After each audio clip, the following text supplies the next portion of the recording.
Hello दोस्तों, स्वागत है आप सबको आपके YouTube channel study material Vicky Kumar में। तो दोस्तों आज हम लोग क्लास 10th साइंस फिजिक्स का पहला चैप्टर प्रकाश के परावर्तन से 35 VVI ऑब्जेक्टिव क्वेश्चन देखने वाले हैं। तो दोस्तों चलिए आज का क्वेश्चन देखते हैं। पहला क्वेश्चन, तो पहला क्वेश्चन है फिजिक्स में प्रकाश का परावर्तन से। तो हम लोग किस प्रकार के माध्यम के आर पार देख सकते हैं? तो हम लोग पारदर्शी पदार्थ के आर पार देख सकते हैं। ऑप्शन नंबर बी सही है। नेक्स्ट क्वेश्चन है वैसी वस्तुएं जो स्वयं के प्रकाश से प्रकाशित होती है क्या कहलाती है? तो वैसी वस्तु जो स्वयं के प्रकाश से प्रकाशित होती है उसे प्रदीप्त वस्तु कहते हैं। ऑप्शन नंबर ए सही है। नेक्स्ट क्वेश्चन है तीसरा नंबर, वैसी वस्तुएं जिनमें होकर प्रकाश की किरणें बाहर नहीं निकल पाती क्या कहलाती है?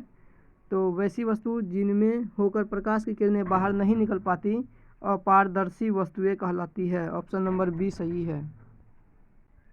नेक्स्ट क्वेश्चन नंबर चौथा है, प्रकाश को अवरोध के किनारों पर थोड़ा मुड़कर उसकी छाया में प्रवेश करने की घटना को क्या कहते हैं? तो दोस्तों प्रकाश के मार्ग में यदि किसी अपारदर्शी वस्तु को रख देते हैं तो प्रकाश जो है उसके किनारों से मुड़ जाती है, तो इस घटना को प्रकाश का विवर्तन कहते हैं। ऑप्शन नंबर सी विवर्तन। नेक्स्ट क्वेश्चन है पांचवा नंबर, आपतन कोण होता है तो आपतन कोण कहाँ बनता है? तो दोस्तों आपतन कोण आपतित किरण और दर्पण की सतह पर खींचे गए अभिलंब के बीच का जो कोण बनता है उसे आपतित कोण कहते हैं। दोस्तों देखिए यहाँ जैसे ये समतल दर्पण है, समतल दर्पण और ये इस पे ये अभिलंब खींचे और इधर से ये आपतित प्रकाश और ये परावर्तित हो गई यहाँ, तो ये जो कोण बनता है ये हो गया आपतित किरण, ये आपतित किरण, ये अभिलंब, और आपतित किरण और अभिलंब के बीच जो कोण बना ये आई, इसको बोलते हैं आपतन कोण। तो आपतित किरण और दर्पण की सतह पर खींचे गए अभिलंब के बीच का कोण को आपतन कोण कहते हैं। और ये हो गया परावर्तित किरण और ये अभिलंब और परावर्तित किरण के बीच जो कोण बनता है उसे परावर्तन कोण कहते हैं। और इसमें आई बराबर आर होता है, जितने डिग्री का कोण आई बनता है उतने ही डिग्री आर भी बनता है, यानी कि आपतन कोण परावर्तन कोण के बराबर होता है। नेक्स्ट क्वेश्चन है छठा नंबर, किसी दर्पण में वस्तु का काल्पनिक यहाँ बोल रहा था किसी की जगह किस होगा, किस दर्पण में वस्तु का काल्पनिक प्रतिबिंब बनता है? काल्पनिक या आभासी प्रतिबिंब जो है उत्तल, अवतल और समतल तीनों दर्पण में बनता है। ऑप्शन नंबर डी, समतल, उत्तल और अवतल तीनों में काल्पनिक प्रतिबिंब बनता है। नेक्स्ट क्वेश्चन है 7 नंबर, निम्न में किस दर्पण द्वारा किसी वस्तु का वास्तविक प्रतिबिंब बनता है? तो दोस्तों वास्तविक प्रतिबिंब केवल अवतल दर्पण में बनता है, वास्तविक प्रतिबिंब केवल अवतल दर्पण में बनता है। Option number A.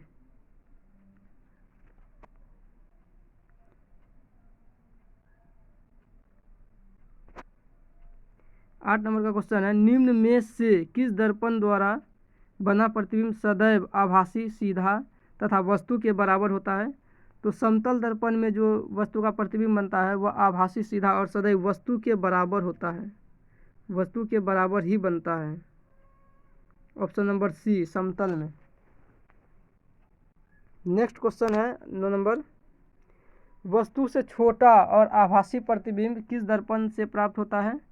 तो वस्तु से छोटा और आभासी प्रतिबिंब केवल उत्तल दर्पण में बनता है, उत्तल। Option number A. दोस्तों दर्पण दो प्रकार का होता है, दर्पण दो प्रकार का होता है, गोलीय दर्पण और समतल दर्पण। और गोलीय दर्पण भी दो प्रकार का होता है, गोलीय दर्पण के दो प्रकार हैं, उत्तल और अवतल। ये गोलीय दर्पण के दो प्रकार होते हैं। नेक्स्ट क्वेश्चन है 10 नंबर, पार्श्व प्रतिबिंब किसमें बनता है? तो पार्श्व प्रतिबिंब समतल दर्पण में बनता है, यानी कि बायां उल्टा और दायां उल्टा बनता है।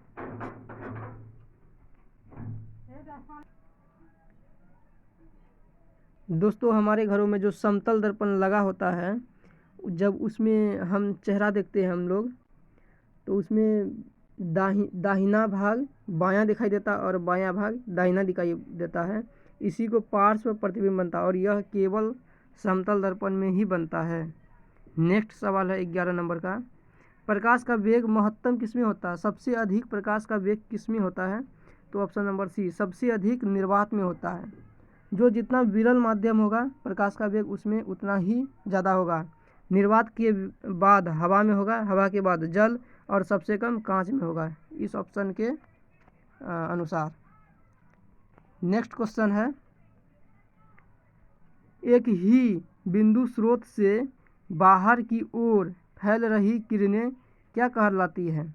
तो जब एक बिंदु से किरण बाहर की ओर फैलती जाती है तो इसको अपसारी किरणें कहते हैं, और जब एक बिंदु पर आकर मिलती है और तो उसको अभिसारी किरण पुंज कहते हैं, अभिसारी किरणें।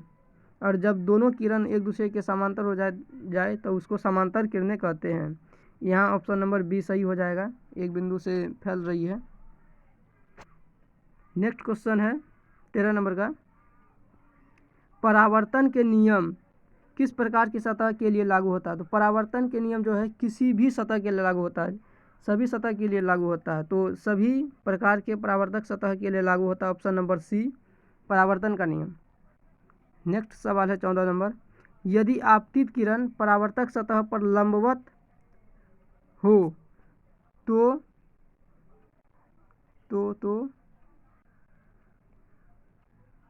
आपतन कोण का मान कितना होगा? यहाँ आपतन लिखा हुआ, आपतन कोण का मान 0 डिग्री होता है। जब आपतित किरण परावर्तक सतह पर लंबवत पड़ती है, यहाँ ये दर्पण है, और जब ये अभिलंब, इसी पे अभिलंब ही लंबवत पड़े आपतित किरण, तो कोण तो अभिलंब से 0 डिग्री बनाए। यहाँ 90 डिग्री नहीं समझना है, अभिलंब के साथ जितना डिग्री का कोण बनाता है उसको आपतन कोण कहते हैं, अभिलंब के साथ। तो अभिलंब के साथ 0 डिग्री का कोण बना है। तो आपतन कोण और परावर्तन कोण दोनों का मान 0 डिग्री हो जाएगा, ऑप्शन बी। नेक्स्ट सवाल है 15 नंबर का, एक समतल दर्पण को 30 डिग्री से उसके अक्ष के परितः घुमाया गया है, तो परावर्तित किरणें कितने कोण से घूम जाएगी? तो परावर्तित किरण 60 डिग्री के कोण से घूम जाएगी। तो समतल दर्पण में यदि वस्तु को थीटा कोण से घुमाया जाए तो प्रतिबिंब जो है 2 थीटा कोण से घूम जाती है, तो इसका सीधा दोगुना हो जाता है। किसी बार यदि 15 डिग्री से घुमाते हैं तो 30 डिग्री हो जाता है, तो यहाँ 60 डिग्री से घुमाया, ये 30 डिग्री से घुमाया तो 60 डिग्री हो जाएगा परावर्तित किरणें। नेक्स्ट सवाल है 16 नंबर, एक बिंदु समान वस्तु को 2 समतल दर्पण के बीच रखा गया है, तो एक दूसरे के समांतर है, तो प्रतिबिंबों की संख्या क्या होगी? दोस्तों 2 समतल दर्पण है और दोनों को एक वस्तु के समांतर रखा गया है, तो प्रतिबिंब कितना बनेगा? तो प्रतिबिंब अनंत बनेगा, अनंत। यदि 2 समतल दर्पण के बीच कोई वस्तु को रख दे तो उसका अनंत प्रतिबिंब बनता है, option number B. Next question है 17 नंबर, कहाँ पर स्थित वस्तु का प्रतिबिंब अवतल दर्पण के फोकस पर बनता है? तो यदि वस्तु अनंत पर है तो उसका प्रतिबिंब फोकस पर बनता है और यह बहुत छोटा बनता है, यानी कि बिंदु के आकार का प्रतिबिंब बनता है। 18 नंबर का क्वेश्चन है, एक अवतल दर्पण में वस्तु की स्थिति फोकस और ध्रुव के बीच है तो प्राप्त प्रतिबिंब होगा। यदि अवतल दर्पण में वस्तु को ध्रुव और फोकस के बीच रखेंगे, ये अवतल दर्पण है, ये यहाँ एफ है और ये ध्रुव है और इधर सी है, सी इधर बिंदु। यदि वस्तु को यहाँ रखेंगे तो उसका प्रतिबिंब दर्पण के पीछे बनेगा और यह आभासी और बड़ा बनता है, option number A. Option A सही है, आभासी बड़ा। नेक्स्ट क्वेश्चन है 19 नंबर, एक अवतल दर्पण के वक्रता केंद्र पर कोई वस्तु रखी है तो उसका प्रतिबिंब कहाँ बनेगा? तो वक्रता केंद्र पर ही बनेगा। यदि कोई वस्तु को अवतल दर्पण के वक्रता केंद्र या ध्रुव पर रखेंगे, यदि वक्रता केंद्र पर रखेंगे तो प्रतिबिंब वक्रता केंद्र पर ही बनेगा, और ध्रुव पे रखेंगे तो प्रतिबिंब भी ध्रुव पर ही बनेगा। यहाँ वक्रता केंद्र पर है तो ऑप्शन नंबर डी वक्रता केंद्र हो जाएगा।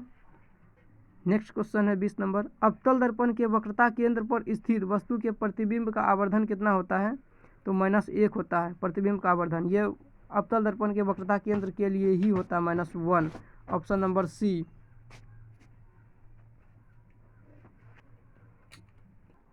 नेक्स्ट सवाल है, उत्तल दर्पण द्वारा बना प्रतिबिंब कैसा होता है? उत्तल दर्पण द्वारा बना प्रतिबिंब हमेशा सीधा और आभासी होता है, ऑप्शन नंबर ए। उत्तल दर्पण के द्वारा हमेशा सीधा और आभासी प्रतिबिंब बनता है और वस्तु से छोटा बनता है। नेक्स्ट सवाल है, मोटर गाड़ी के चालक के सामने कौन सा दर्पण लगा होता है? तो मोटर गाड़ी के चालक के सामने यानी कि साइड मिरर के रूप में उत्तल दर्पण लगा होता है, ऑप्शन नंबर सी। और हेडलाइट जो होता है, लाइट हेडलाइट या अग्रद्वीप, उसमें अवतल दर्पण लगा होता है, अवतल। नेक्स्ट सवाल है 23 नंबर। 23 नंबर का सवाल है, एक गोलीय दर्पण द्वारा बने प्रतिबिंब का आवर्धन m ऋणात्मक है, इसका अर्थ है कि प्रतिबिंब, यदि आवर्धन का मान ऋणात्मक होता है तो प्रतिबिंब उल्टा बनता है, और आवर्धन का मान धनात्मक होगा तो प्रतिबिंब सीधा बनेगा। धनात्मक के लिए सीधा और ऋणात्मक के लिए उल्टा, तो यहाँ ऑप्शन नंबर डी सही है। नेक्स्ट सवाल है 24 नंबर का, समतल दर्पण की फोकस दूरी कितनी होती है? तो समतल दर्पण की फोकस दूरी और वक्रता त्रिज्या दोनों अनंत होता है। फोकस दूरी और वक्रता त्रिज्या दोनों अनंत होता है समतल दर्पण के लिए। नेक्स्ट सवाल है 25 नंबर, फोकस दूरी और वक्रता त्रिज्या में क्या संबंध होता है? तो फोकस दूरी f बराबर होता है r/2, वक्रता त्रिज्या की आधी होती है। फोकस दूरी जो है वक्रता त्रिज्या की आधी होती है और वक्रता त्रिज्या फोकस दूरी की दुगुनी होती है, तो ऑप्शन नंबर ए सही है।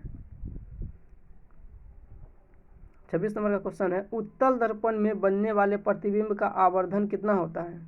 तो उत्तल दर्पण में बनने वाले प्रतिबिंब का आवर्धन 1 से कम होता है, ऑप्शन नंबर ए। नेक्स्ट सवाल है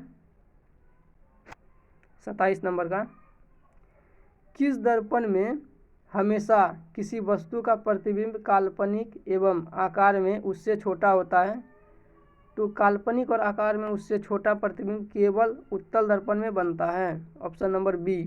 नेक्स्ट सवाल है, किसी बिंब का अवतल दर्पण द्वारा बना प्रतिबिंब आभासी, सीधा तथा बिंब से बड़ा पाया गया, वस्तु की स्थिति कहाँ होनी चाहिए? तो वस्तु जो है मुख्य फोकस एवं ध्रुव के बीच, यहाँ ऑप्शन नंबर डी, दर्पण के ध्रुव तथा मुख्य फोकस के बीच स्थित होनी चाहिए। जैसे कि ये दर्पण है उत्तल दर्पण और ये मुख्य अक्ष है, ये ध्रुव हो गया, ये ध्रुव और ये एफ, तो और इधर कहीं सी होगा, तो वस्तु यहाँ होनी चाहिए ध्रुव और एफ के बीच में। नेक्स्ट सवाल है, किसी दर्पण से चाहे आप कितनी ही दूरी पर खड़े हों, आपका प्रतिबिंब सदैव सीधा प्रतीत होगा। तो सीधा प्रतिबिंब सदैव या तो समतल अथवा उत्तल में बनता है। सीधा प्रतिबिंब जो है समतल या उत्तल में बनता है, यह सदैव होता है, हमेशा सीधा बनता है समतल और उत्तल में। नेक्स्ट सवाल है 30 नंबर का, निम्न में कौन सा दर्पण सूत्र है? तो दर्पण सूत्र जो है ऑप्शन नंबर बी सही है, 1/v + 1/u = 1/f होता है दर्पण सूत्र। और नेक्स्ट क्वेश्चन है, दर्पण में आवर्धन क्षमता होती है, आवर्धन क्षमता का फॉर्मूला क्या होता है? तो आवर्धन क्षमता का formula option number B -v/u होता है आवर्धन क्षमता का फॉर्मूला। नेक्स्ट सवाल है 32 नंबर, प्रकाश के परावर्तन के कितने नियम है? तो प्रकाश के परावर्तन के 2 नियम है, 2।